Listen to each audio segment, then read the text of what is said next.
కూర్చోండి, ప్రార్థన చేసుకుందాం.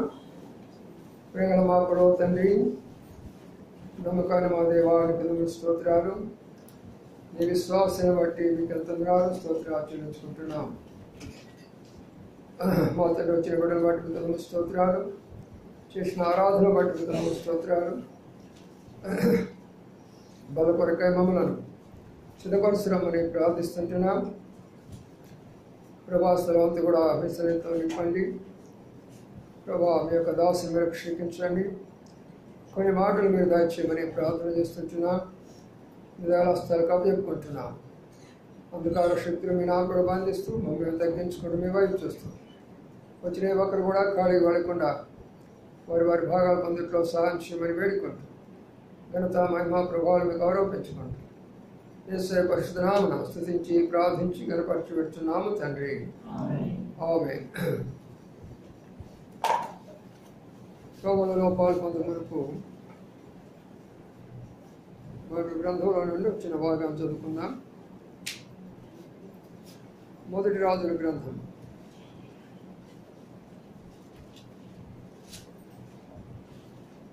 12 అధ్యాయం.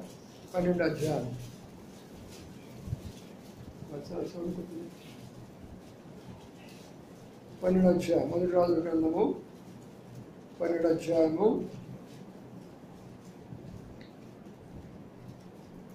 25 వచనం నుండి 33 వచనాలు మార్చి చదువుకుందాం. మొదటి రాజుల గ్రంథము 12 అధ్యాయము 25 నుండి. తరువాత యెరోబాము ఎఫ్రాయిము మన్యమందు షెకెమును పట్టణం కట్టించి అతడు కాపురమండి అతడి నుండి బయలుదేరి పెనియేలును కట్టించెను.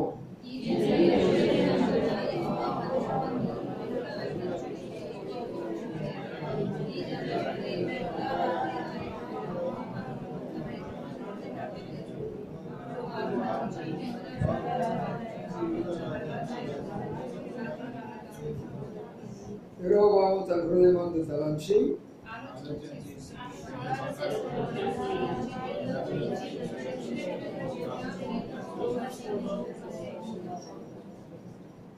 యెరూషలేము పోవడానికి మీకు బహు కష్టము. ఇశ్రాయేలు వారు ఐగుప్తు దేశం నుండి రప్పించిన మీ దేవుడు ఇదేని చెప్పి వాడు బేతేలందు వాడు దానందు ఉంచును.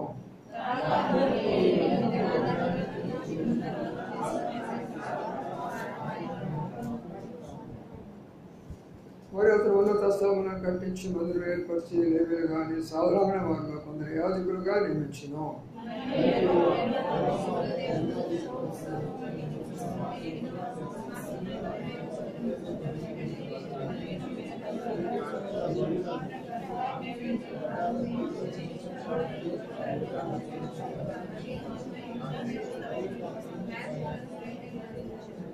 ఈ ప్రకారం అతడు యోచించిన దాన్ని బట్టి 8వ మాసము 15 మంది వేత్రేలో తాను చేయించిన బలిపెట్టి మీద బలులు అర్పించుతూ వచ్చెను. మరి ఇశ్రాయేలు వారికి ఒక ఉత్సవం నిర్మించి ధూపము వేడికై తానే బలిపీఠమును ఎక్కెను. చాలు చూడమని ఎక్కిన భాగాన్ని ప్రభాషణ నుంచి దీవించిన గాక. సందర్భాన్ని మనము జ్ఞాపకం చేసుకున్నాం. ఇక్కడ ఇశ్రాయేలు ప్రజలను యెరోబాము వెళ్తూ ఉంటున్నాడు. యెరోబాము అంటే ఎవరంటే సొలొమోను దగ్గర ఒక సేవకుడుగా పనిచేస్తున్నాడు, ఒక దాసుడుగా పనిచేశాడు. సొలొమోను యొక్క కుమారుడు రెహబాము వెళ్తున్నటువంటి జ్ఞాలవి. సొలొమోను సమయం అయిపోయింది, ఇప్పుడు రెహబాము సమయం వచ్చింది.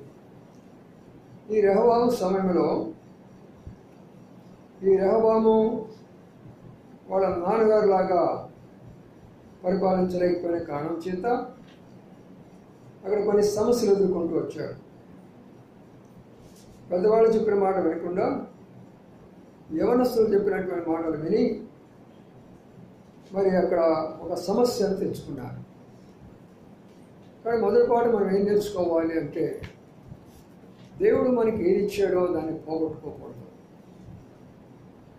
దేవుడు మనకి ఏమి ఇచ్చాడు? శారీరకంగా, భౌతికంగా, ఆత్మీయంగా, కొన్ని తలాంతుల, కొన్ని వరాల, లేక మరి మనకి ఏదైనా పరిచర్య, లేక సేవ మందిరమా, లేక ఉద్యోగాల విషయాలైనా, చదువుల విషయాలైనా, ఏమైనా సరే ప్రభు ద్వారా ఇచ్చినటువంటి మనము పోగొట్టుకోకూడదు. అయితే అంత జ్ఞాని అయినటువంటి సొలొమోను కుమారుడు, ప్రపంచానికే జ్ఞాని ఎవరు? సొలొమోను. సొలొమోను లాంటి జ్ఞాని ప్రపంచంలో పుట్టబోడు కూడా.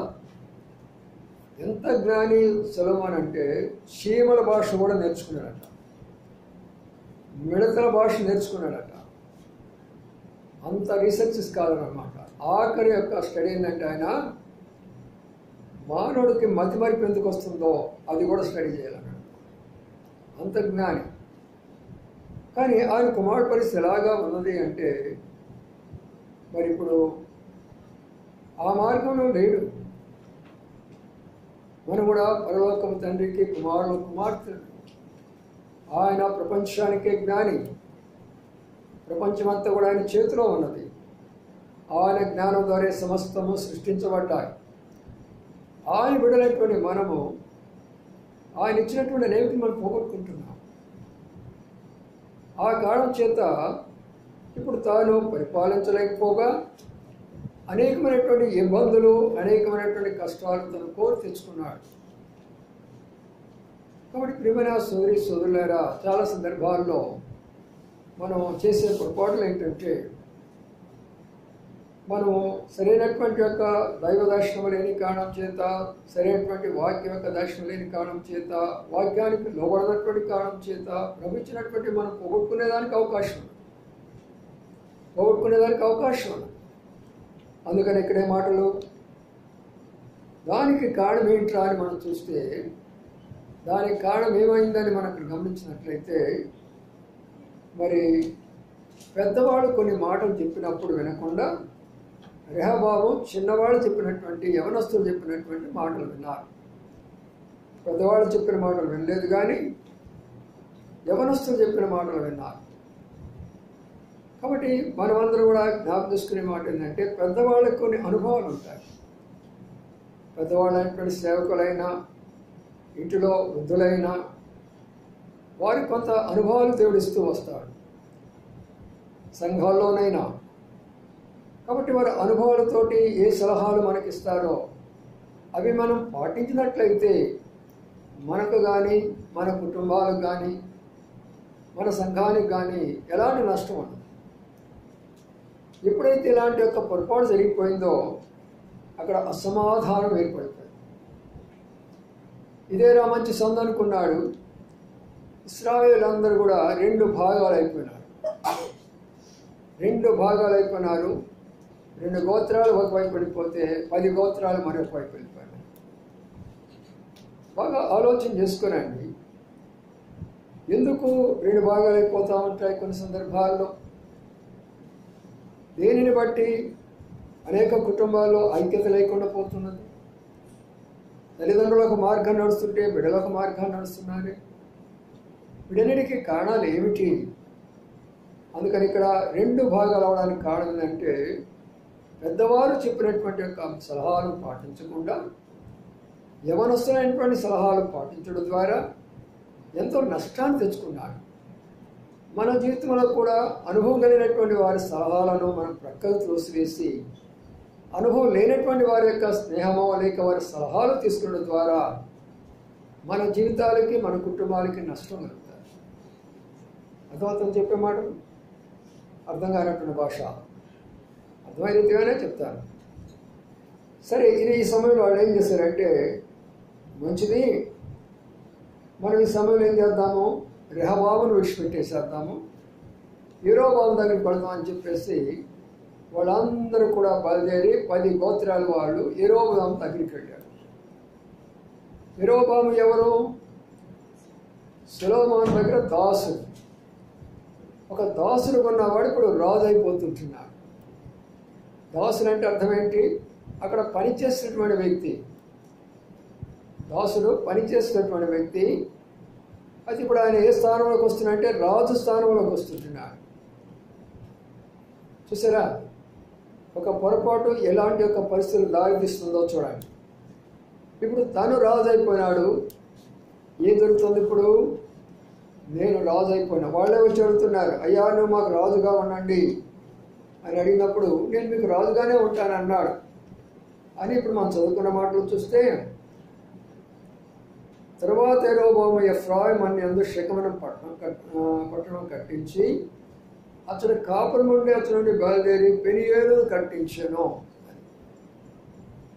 ఇప్పుడు ఒక ప్రారంభమైంది. యెరొబోము యొక్క పరిపాలన ఇశ్రాయేలు మధ్యలో ప్రారంభమైంది.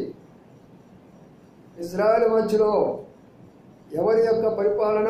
యెరొబోము యొక్క పరిపాలన ప్రారంభమైంది. ఇప్పుడు ఆయన కట్టించడం కూడా మొదలుపెట్టాడు. అక్కడ ఆ పట్టణం కట్టిస్తున్నారు, ఇక్కడ ఈ పట్టణం కట్టిస్తున్నారు. పట్టణాలు కట్టించడము మొదలుపెట్టేస్తున్నాడు యెరొబోము. ఇప్పుడు ప్రజల యొక్క దృష్టి ఎలాగుంటుంది? అవును కదా, యెరొబోము చాలా మంచి పనులు చేస్తున్నాడు. మన ప్రజలకు, మన రాజ్యానికి, మన ఇశ్రాయేలు యొక్క జాతులకు అందరికీ చాలా మేలు చేస్తున్నాడు కదా. అందుకనే యెరొబోముని మనం హత్తుకుందాము, యెరొబోము మాట విందామని వారు తీర్మానం చేసుకున్నారు. నా ప్రియమైన సోదరులారా, ఇది దేవునికి ఏమాత్రం కూడా ఇష్టం కానటువంటి కార్యం. అయినా కూడా దేవుని ప్రజలైనటువంటి ఇశ్రాయేలీయులు ఏమిటి? యెరొబోమును రాజుగా చేసుకోవడం ఏమిటి? చూడండి, ఒక మాట కనబడుతుంది ప్రసంగి పుస్తకంలో 10వ అధ్యాయం అనుకుంటాను. ప్రసంగి పుస్తకము 10వ అధ్యాయం. ప్రసంగి పుస్తకం 10వ అధ్యాయంలో ఒక మంచి మాట కనబడుతుంది. ఆ మాట కూడా చూసుకుందాం.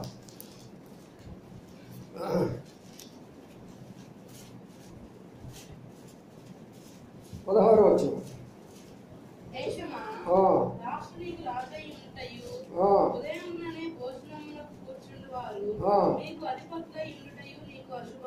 చాలు. శుభము అశుభము అంటారు, అది వారి భాష. శుభం అంటే మంచి జరుగును, అశుభం అంటే మంచి జరగదు. అయితే ఇక్కడ ఏమంటున్నాడంటే దేశమా అంటే ఏమిటి? భారతదేశమా, లేక అమెరికా దేశమా, లేక రష్యా దేశమా, లేక చైనా దేశమా, లేక పాకిస్తాన్ దేశమా, ఏదైనా దేశమే.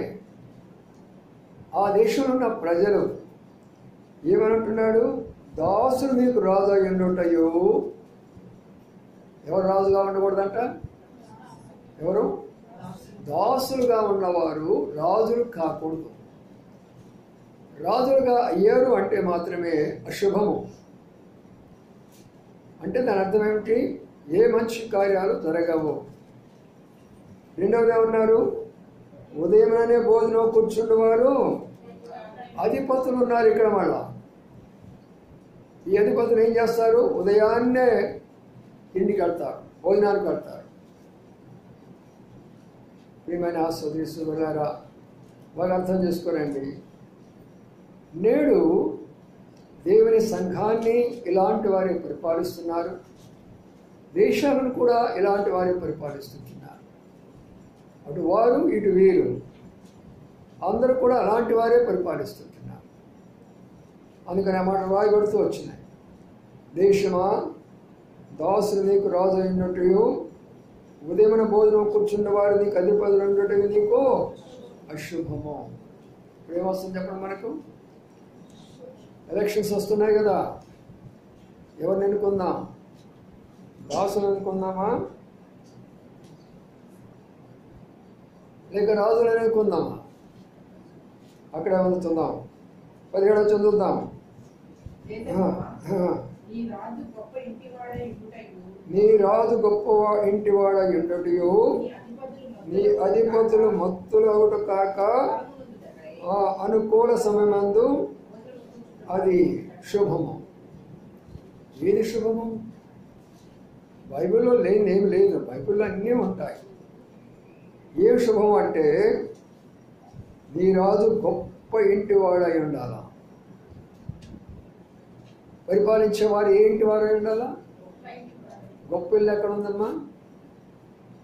అందరూ అంటారు మా ఇల్లు గొప్ప, మా ఇల్లు గొప్ప అంటారుగా. ఎవరన్నా అంటారా తక్కువ, మా ఇల్లు తక్కువ అని? అందుకని ఈనాడు నాయకులు ఏం చేసుకుంటారు? ఎమ్మెల్యే కాకముందు వాడు చిన్న గుడిసెలో ఉంటాడు. ఎమ్మెల్యే అయిన తర్వాత బిల్డింగ్ల మీద బిల్డింగ్లు కట్టిస్తాడు. చూసారా? మా ఇల్లు గొప్ప ఇల్లు ఉండాలి కదా. చూడండి, ఇక్కడ ఉన్న మాట, గొప్ప ఇంటి వారంటే దేవుడి యొక్క ఇంటి వారు. అంతకుమించిన ఇల్లు ఏదైనా ఉందా? దేవుని ఇంటికి మించిన ఇల్లు ఏదైనా ఉందా భూలోకంలో?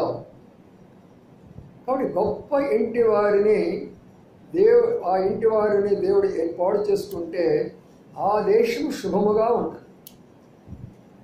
ఆ దేశం శుభముగా ఉంటుంది. ఇప్పుడు దేశాల్లో ఎక్కడ చూసినా అశుభాలే, ఎక్కడ చూసినా కరువులే. విద్యార్థులు సరైనటువంటి యొక్క చదువు లేదు, ఉద్యోగస్తులకు సరైనటువంటి జీతాలు లేవు, పంట పండించే రైతులకు సరైనటువంటి కౌలు లేదు. మరి దేశమంతా కూడా ఎక్కడ చూసినా ఇలాంటి యొక్క పరిస్థితులు రావడానికి కారణం ఏమిటి అంటే గొప్పింటి వారు వెళ్ళడంలా దాసులు ఏలుతుంటున్నారు.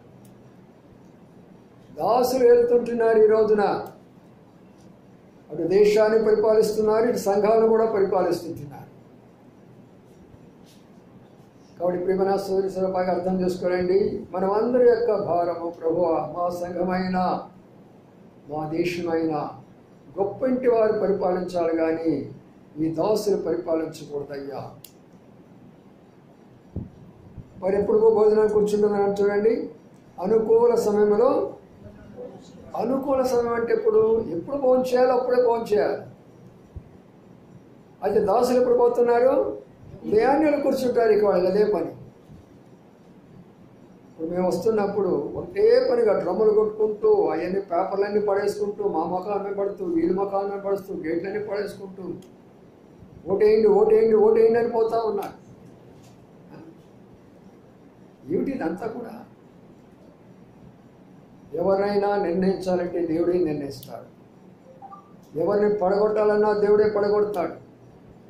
లేకపోతే శైతాను కొంతమంది నిర్ణయిస్తాడు, శైతాను నిలబెడతాడు కొంతమందిని. దేవుడు కానీ తలుసుకుంటే ఆ నిలబెట్టిన వాళ్ళని కూడా పడగొడతాడు. అందుకనే ఇప్పుడు ఒక దాసుడు ఏమైపోయినాడంటే, ఆ దాసుని పేరు ఏమని చెప్పాను? యెరోబాము. ఇప్పుడు ఆయన ఏం చేస్తున్నాడు? కట్టడాలు ప్రారంభించినాడు.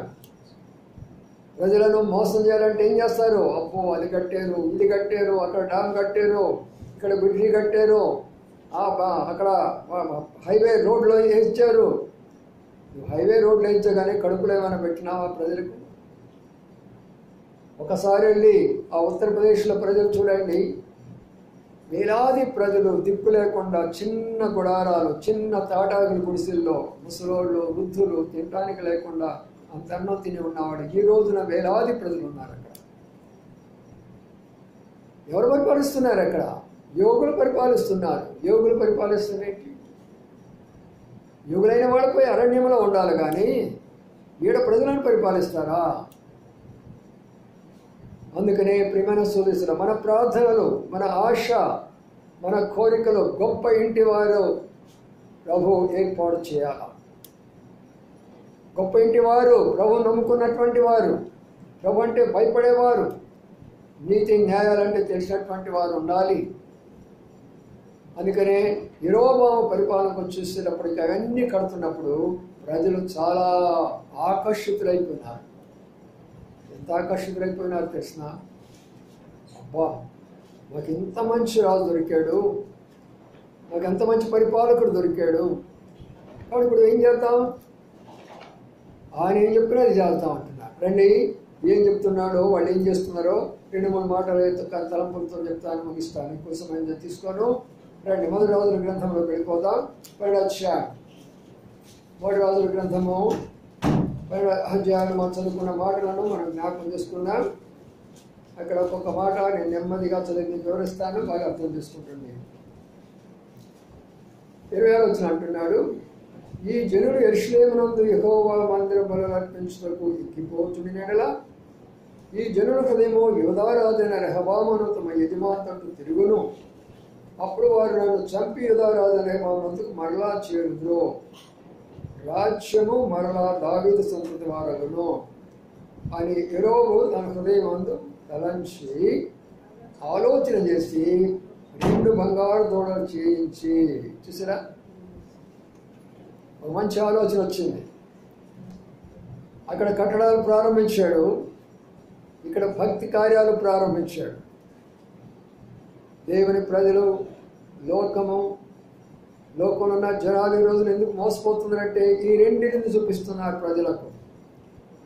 మేము అది చేసామని కొందరు చెబుతూ ఉంటే మేము ఇది చేసామని మరికొందరు చెప్తుంటున్నారు.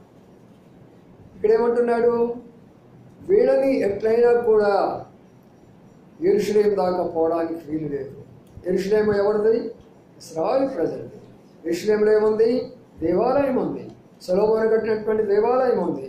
యెరూషలేములో దేవుని యొక్క శక్తి దిగినటువంటి యొక్క స్థలము, యెరూషలేములో ఆరాధించబడినటువంటి యొక్క స్థలము, యెరూషలేములో బలిపీఠం కట్టినటువంటి స్థలము. ఆ స్థలానికి పోకుండా ఇప్పుడు ఆయన ఏం చేస్తున్నాడంటే తన దగ్గరే ఇప్పుడు 2 బలిపీఠాలు తయారు చేస్తున్నాడు. జాగ్రత్తగా ఆలోచించే. అంత దూరం మీరు ఎక్కడికి వెళ్తారు? చాలా కష్టం. యెరూషలేముకి వెళ్తారా మీరు? ముత్యాలరెడ్డి నగర్ పోవాలంటే ఎంత దూరం మీకు? దగ్గరే ఉంది ఒక దూడ మనకి. ఇక్కడ 2 దూడలు ఉన్నాయి. మామూలు దూడలు కాదంట, ఇవి బంగారు దూడలు చేయించారట. ఆ దూడలు అక్కడ ప్యాక్ చేసి వాడి బేతేల్లోనూ మరొకటి ఎక్కడ పెట్టాడంట, ఆ దానిలో పెట్టాడు. 2 స్థలాల్లో పెట్టాడు. ఇప్పుడు దేవుని ప్రజలను దేవుని ఇంటికి రానియకుండా అనేకులు అనేక విధాలుగా వారిని దైవ సన్నిధికి దూరం చేస్తూ, మీరు హైదరాబాద్కి వచ్చి మా పెద్ద కలవరి మీద లేకపోతే దాని యొక్క స్క్రీన్ మీద చూడకపోతే మేము గుంటూరు వచ్చి మీకు ఒక టీవీ పెట్టేసేస్తాం. ఎక్కడ చూసినా కూడా యెరొబాము పద్ధతిలో ఈనాడు సంఘాలు నడుస్తున్నాయి. జాగ్రత్త. ఏ సంఘము చూసినా కూడా యెరొబాము పద్ధతే. ఎలాగున్నారు చూడండి వాళ్ళు, ఏం చేస్తున్నారో చూడండి వాళ్ళు. అంత దూరం మీకెందుకయ్యా పోవడానికి? మీరు అంత దూరం పోవద్దు, మీకు అంత దూరం పోవద్దు. మరి దగ్గరలోనే ఉంది. ఇక్కడ మీ కొరకే కట్టిస్తున్నాను నేను. ఇది ఈ బలిపీఠాలు ఎవరి కోసం కాదు, మీ కొరకే కట్టిస్తున్నాను. ఏం కట్టిస్తున్నాడంట చూడండి. అక్కడ ఏం చేస్తున్నాడంట ఆయన? 2 చూడండి ఏం చేశాడు ఆయన? బంగారపు దూడలు. అది గుర్తుంచుకోవాలా. బంగారపు దూడలు చేశాడంట. 2 బంగారు దూడలు చేయించి జనులను పిలిచి ఏం చేశాడంటే ఇప్పుడు బంగారు దూడలు చేశాడంట. అందుకని కదిలాడితే ఏమంటున్నారు ఈనాడు మనవాళ్ళంతా? గోశాల గోశాల గోశాల గోశాల గోశాల అయిపోతున్నాయి ఈరోజు ఎక్కడ చూసినా కూడా. గోశాల అనగా ఒక ఆవుకి ఇచ్చినటువంటి విలువ ఒక మానవునికి ఇవ్వలేకపోతున్నారు ఈరోజు ఉన్న ప్రజలు. మరి దారుణం. హైదరాబాదులో ఒక మానవునికి ఇచ్చే విలువ మరి దానికంటే ఎక్కువైనటువంటి విలువ ఆ గోశాలకి ఇస్తుంటున్నారు, ఆ దూడలకి ఇస్తుంటున్నారు. ఈ రోజున ఆ పరిపాలకులు వచ్చారు. ఈ రోజున దాసులు వచ్చారు ఈనాడు పరిపాలన చేయడానికి కొరకై. గొప్ప ఇంటి వారు రావాలన్నప్పుడు మన ప్రార్థనలు అవసరము. గొప్పవారు రావాలన్నప్పుడు మన సపోర్ట్ అవసరము. గొప్పవారు రావాలన్నప్పుడు మన తీర్మానాలు అవసరము. అందుకని ప్రియమైన సోదరులారా 2 దూడలు చేస్తున్నాడు. అక్కడ ఒక దూడ, ఇక్కడ ఒక దూడ. ఎందుకు? ఇక్కడ దగ్గర వాళ్ళు ఇక్కడికి రండి, అక్కడ దగ్గర వాళ్ళు ఇక్కడికి రండి. ఏం చేయాలా? దూడలకి మీరేం చేయాలా? ఏం చేయాలి? దూడలకి పూజలు చేయాలా, బలులు అర్పించాలా. దూడకి మనం చేసిన దూడే కదా, వాళ్ళు చేసుకున్న దూడలేగా. అవునా? ఆ దూడ వాళ్ళు చేశారు కదా, రూపం చేసేసారు. దేవుడు నీవే, నీ చుట్టే భజన చేస్తాం, నీ చుట్టే ఎగురుతాం, నీ చుట్టే గంతులేస్తాం. ఏదో టైంలో ఇలా గంతులు వాళ్ళంతా ఒళ్ళంతా పగలగొట్టుకోవాలి వాళ్ళు. బేలుదేవత బేలుదేవత బేలుదేవత అంటే ఒళ్ళంతా పగలగొట్టుకొని పగలంతా కూడా ఏడుస్తా కేకలేని వాళ్ళు. సరే లేదా? ఈ రోజునది ఏం జరుగుతున్నది? జాగ్రత్త సుమా, బైబిల్ గ్రంథం మనం ముందుగానే హెచ్చరిస్తున్నది. ఎక్కడికక్కడే వాళ్ళు మతాన్ని చూపిస్తూ, దేవుళ్ళను చూపిస్తూ, ఓట్లను అడుక్కుంటూ వారు పరిపాలించాలని కోరుకుంటున్నారు. వారు పరిపాలించడానికి కారణము మతాలను అడ్డం పెట్టుకుంటున్నారు, దేవుళ్ళను అడ్డం పెట్టుకుంటున్నారు, దూడలను అడ్డం పెట్టుకుంటున్నారు. ఎందుకంటే దాని యొక్క విలువ గొప్పింటి వాడైనటువంటి సొలొమోనుకు తెలుసు, దావీదు వంశంలో నుంచి వచ్చినటువంటి సొలొమోనుకు తెలుసు, లేక యెషయా వంశంలో నుంచి వచ్చినటువంటి యొక్క దావీదుకు తెలుసు. వారికి తెలుసు కానీ దాసుడికి ఎలాగో తెలుస్తుంది? అందుకని ప్రియమైన సోదరులారా, ఇప్పుడు బేతేల్లో ఏముండాలా, ఏముందో ఒకసారి అర్థం చేసుకుందాం. ఆదికాండం 35 అధ్యాయం చూడండి. ఆదికాండం 35 అధ్యాయం చూడండి, 1వ వచనం ఏముంది?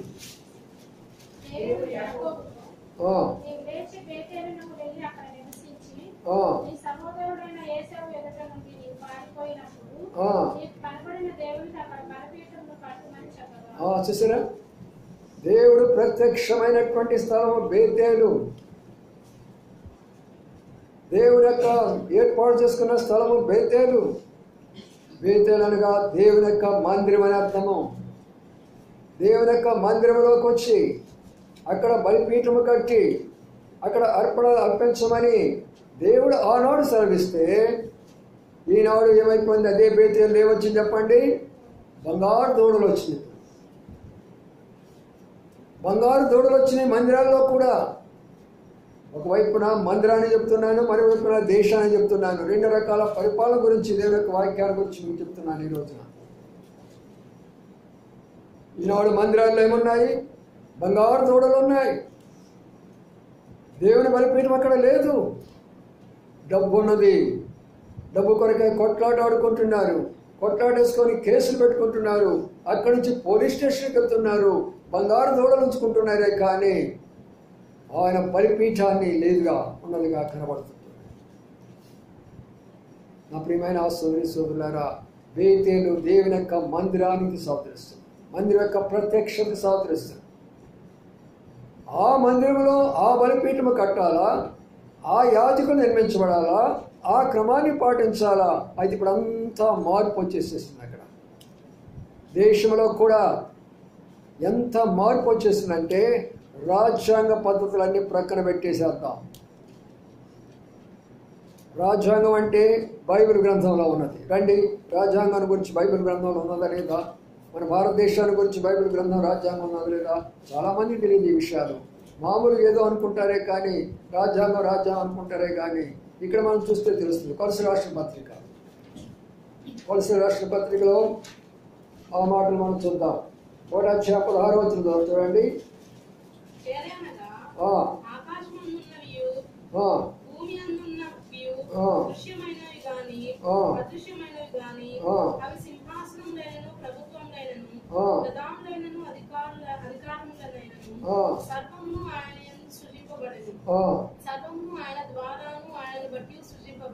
చూడండి, ఆయన వలన, ఆయన ద్వారా, ఆయన కొరకై సృజించబడింది సర్వము. డెమోక్రసీ అంటే ఏంటి? ప్రజా పరిపాలన. ప్రజా పరిపాలన అంటే ఏంటి? ప్రజల చేత, ప్రజల వలన, ప్రజల కొరకై ఎన్నుకోబడినటువంటిది. ఈ వాక్యం ద్వారా తీసుకొని వచ్చారు అక్కడ. ఈ వాక్యం ద్వారా ప్రజా పరిపాలన అనేది మన భారతదేశాన్ని తీసుకొని వచ్చారు. కానీ ఈనాడు ఏం చేస్తున్నారంటే, యెరోబాములు ఏం చేస్తున్నారంటే, ఈ ప్రజా పరిపాలన విధానాన్ని కొట్టివేసేద్దాం, మన పరిపాలనా విధానం పెట్టుకుందాం, యెరోబాము పరిపాలన విధానం పెట్టుకుందాం. ప్రజల చేత పరిపాలించబడవలసిన దానికి ఒక వ్యక్తి నాయకుడు కావాలంటే చూసారా, తాను వెళ్ళి నేను నాయకుడు అవుతానని ఎప్పుడు చెప్పుకోకూడదు. చాలా తప్పది. నువ్వు నాయకుడు కాదో ప్రజలు నిర్ణయించాలా. ఎంతమంది అయితే ఈ రోజున ప్రజలందరినీ బయటికి తీసుకొని వెళ్ళొచ్చి వీళ్ళ మీద వాళ్ళు వాళ్ళ మీద వాళ్ళు చెప్పుకుంటూ అనేక విధాలుగా ప్రజలను మోసం చేస్తున్నారు. ఎవరూ నాయకుడు కాదు. నిజమైన నాయకుడు ఎవరంటే ఒక వ్యక్తి కష్టపడుతున్నప్పుడు తనకు సహకరిస్తూ ఉంటారు. సేవకులు అంటే ఏంటి? సేవ చేసేటటువంటి వారు. ఒక సేవకుడు సహాయపడుతూ ఉంటే రెండో సేవకుడు సహాయపడుతున్నారు.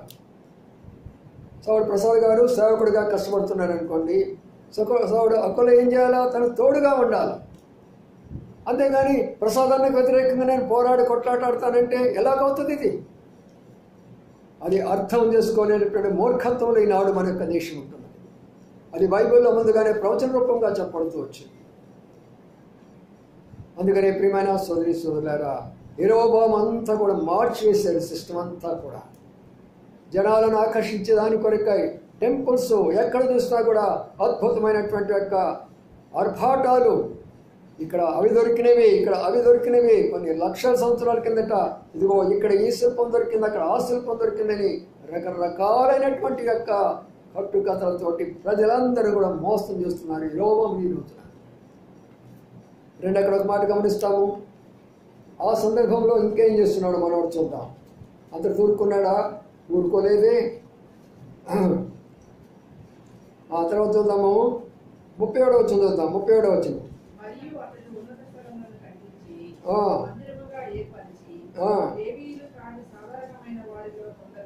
యాజకత్వం కూడా మారిపోయిందండి. యాజకత్వం మారిపోయింది. యాజకులు అంటే కొన్నిసారి మీకు ప్రార్థనా సమయంలో కొన్ని విషయాలు చెప్తూ వచ్చాను. అసలు యాజకుడు అంటే ఎంత గొప్పవాడనే విషయం. సమూయేలు ఎలాంటి వ్యక్తి చెప్పండి? ఒక ప్రవక్త, ఒక దైవజనుడు, ఒక న్యాయాధిపతి. ఎన్నుంటాయి యాజకుడు అంటే చెప్పండి?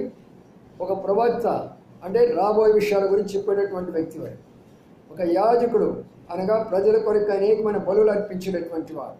ఒక నాయకుడు ప్రజలకు జరిగిన అన్యాయాన్ని తొలగించేటటువంటి వాడు. అంత గొప్ప ధన్యత దేవుని సేవకుడికి ఇస్తే ఒక్క సేవకుడు చెప్పండి. ఈ రోజున తెగ చూస్తూ ఉంటారు ఫోనుల్లో, అదే పని చూస్తూ ఉంటారు, వింటామంటారు. చూడండి ఒకరు ఎవరున్నారు చూడండి. ఇప్పుడు ఏం చేస్తున్నాడు ఆయన? లేవీయులు కానటువంటి వారు, ఎవరు యాజకత్వానికి సరిపోరో, ఎవరికి యాజకుని యొక్క పిలుపు లేదో, ఎవరు యాజకుని యొక్క దర్శనం లేదో వాళ్ళందరూ యాజకులైపోతూ ఉంటున్నారు ఈ రోజున. అందుకనే యాజకత్వంలో మార్పు వచ్చింది కాబట్టి దేవుడు ఏం చేశాడు? ఆ దేవాలయాన్ని విడిచిపెట్టి వెళ్ళిపోతున్నాడా లేదా? వెళ్ళిపోయా లేదా చూద్దాం రండి. నేనేమన్నా తమాషాగా మాట చెప్తున్నాను, చూద్దాం. చదవండి 3వ వచనం, 13వ అధ్యాయం 3వ వచనంలో, ఈ బలిపీఠము బద్దలైపోయి, చూసారా బలిపీఠము బద్దలైపోవడానికి కారణం ఏమిటి? ఎందుకు బలిపీఠాలు బద్దలైపోతున్నాయి? యాజకత్వము మర్చిపోతున్నారు. ఎవరు యాజకులుగా నియమించబడాలో వాళ్ళని యాజకులుగా నియమించబడటంలా. ఒక ఉదాహరణ చెప్తాను, మీరు అర్థం చేసుకోరండి. మనలను పరిపాలించాలన్నప్పుడు, ఇప్పుడు నేనున్నాను, యవన కాలంలో చేసిన సేవ ఈరోజు నేను చేయగలుగుతున్నానా? 40 సంవత్సరాల వయసులో చేసిన సేవ ఈరోజు చేయగలుగుతున్నానా? 50 సంవత్సరాల్లో పడినటువంటి కష్టం ఈరోజు పడగలుగుతున్నానా? ఎందుకు? శరీరము సహకరించదు. అందుకనే మరి సంఖ్యాకాండంలో కూడా మనం గమనిస్తే 60 దాటిన వారిని లెక్కించవద్దు అంటాడు. సైన్యంలో చేర్చాలన్నప్పుడు, యుద్ధాలకు వెళ్ళాలన్నప్పుడు ఒక మాట చెప్తూ వచ్చాడు. ఇశ్రాయేలు ప్రజలలో యవనస్తులైనటువంటి 21 సంవత్సరాలు, ఆ తర్వాత 60 సంవత్సరాల వారికి మిగతా వారిని లెక్కించవద్దు అన్నారు. అంటే మిగతా వాళ్ళు చిన్నపిల్లలు లెక్కేయద్దు, అటు వాళ్ళని లెక్క చేయొద్దు. 60 సంవత్సరాలు దాటితే లెక్కేయద్దు. మనం అందరూ ఏమనుకుంటాం చెప్పండి? వాళ్ళు రిటైర్ అయిపోయినారు, వీళ్ళు రిటైర్ అయిపోయినారు. ఎక్కడి నుంచి వచ్చింది రిటైర్మెంట్? ఎక్కడి నుంచి వచ్చింది రిటైర్మెంట్? బైబిల్లోనే కదా. 60 ఏళ్ళు వద్దన్నారు కాబట్టి వీళ్ళు కూడా రిటైర్ చేసేస్తున్నారు వాళ్ళు. మరి వాళ్ళు రిటైర్ అయినప్పుడు రాజకీయ నాయకులందుకు 80 సంవత్సరాలు 90 సంవత్సరాలు పోరాటం దానికి వాళ్ళ రిటైర్మెంట్ లేదా? ప్రజలను బాధ పెట్టడానిక, యెరొబోములాగా బాధ పెట్టడానిక, సొంత దేవుళ్ళను సృష్టించేదాని కొరక, సొంత బలిపీఠాలు కట్టేదాని కొరక, అనుకూలమైనటువంటి యాజకులు నిర్మించేదాని కొరక, దేశాన్ని అల్లకల్లోలం చేయడానికి కొరక, బలిపీఠాలను బద్దలు కొట్టేదాని కొరక, దేవుని బాధ పెట్టేదాని కొరక.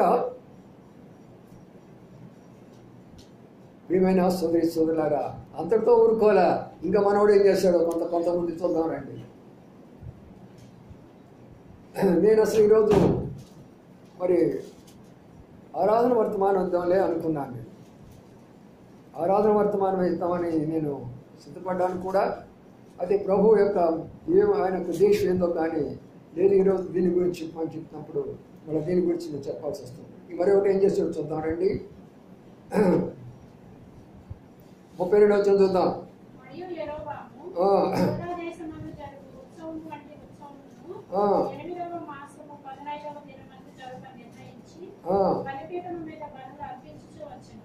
చూసారా పిల్లారా, ఎంత పరిస్థితి ఇక్కడ వచ్చిందంటే మళ్ళా ఇక్కడ ఒక మార్పు చేస్తున్నారు. ఏమిటి ఏం చేసిన మార్పు? ఏ మార్పు చేశారంట? ఉత్సవ పండుగలు.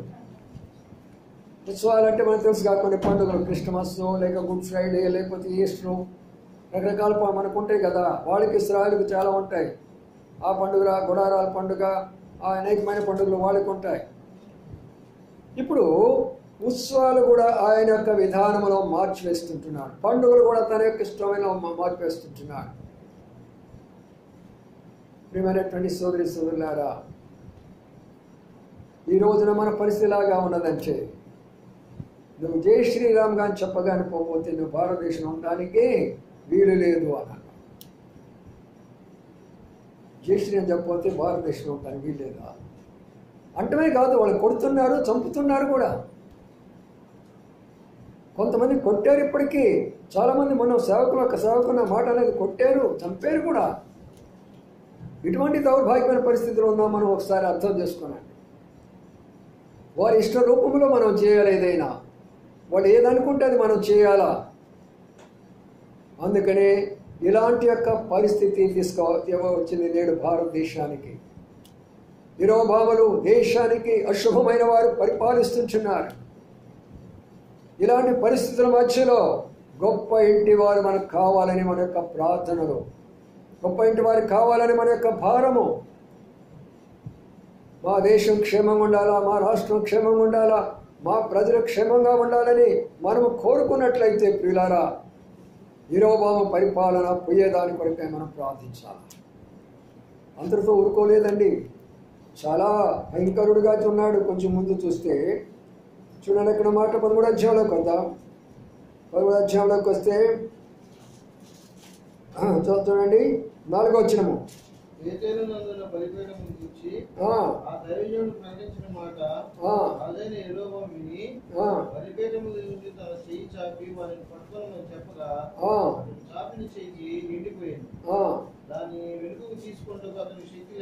చూసారు, ఇప్పుడు యాజకులు ఉండవలసినటువంటి స్థలంలోకి ఎవరు వస్తున్నారు చెప్పండి? రాజుగారు వస్తున్నారు. యాజకులు ఎక్కడ ఉంటారమ్మా? మందిరంలో ఉంటారు, దేవాలయంలో ఉంటారు యాజకులు. రాజులు ఎక్కడ ఉంటారు? సింహాసనాల మీద ఉంటారు, వారి ప్యాలెస్లో ఉంటాడు. మరి ఈ రాజుగారు ఎక్కడున్నాడు? యెరొబోము గారు బలిపీఠం ఎక్కాడు. ఏ స్థలము తనదో కాదో ఆ స్థలములోకి అడుగు పెడుతుంటున్నాడు. ఏ స్థలము కాదో ఆ స్థలంలో ప్రవేశించాడు ఈనాడు. ఎంత దౌర్భాగ్యమైనటువంటి విషయం. అవతల ప్రవక్త చెప్తున్నాడు, అయ్యా అది నీ పని కాదు. లేదు, నేను వెళతాను అక్కడికి. సొంత బలులు, సొంత దూడలు, సొంత దేవుళ్ళు, వాళ్ళ చేతులతో చేయబడిన దేవుళ్ళు, వాళ్ళ చేతులతో చేయబడిన పండగలు, వాళ్ళ ఉత్సవాలు, వాళ్ళ యాజకులు, అసలు యాజకులను ప్రక్కన పెడుతున్నారు. పిలబడిన సేవకులు ప్రక్కబోతుంటున్నారు. వారు సొంత అనుకూలమైన వాళ్ళు పెట్టుకుంటున్నారు. దేశాన్ని పాడు చేస్తున్నారు, సంఘాలను పాడు చేస్తున్నారు. కుటుంబాలను కూడా పాడు చేయడానికి కొరకే వాళ్ళు ముందుకు వస్తుంటున్నారు. అందుకనే ప్రియమైన సోదరులారా, మనం చేయవలసినటువంటిది ఏంటంటే, ప్రభువా ఇలాంటి యొక్క పరిస్థితుల నుంచి మనం బయటికి రావాలని మనం ప్రార్థన చేయాలి. రండి అక్కడ ఇంకొక మాట చదువుకొని ముగించుకుందాము. ఇక్కడ ఒక మాటలు మనం చదువుకుందాం. ఏమైపోయిందో మనం చూద్దాము. అతని యొక్క పరిస్థితిని మనం గమనించినట్లయితే దేవుడు ఏం చేస్తున్నాడో చూద్దాం. అక్కడ అదే మొదటి రాజుల గ్రంథంలో ఒక మాట కనబడుతుంది. ఏమైపోయిందంట? అతని చెయ్యి ఎండిపోయి.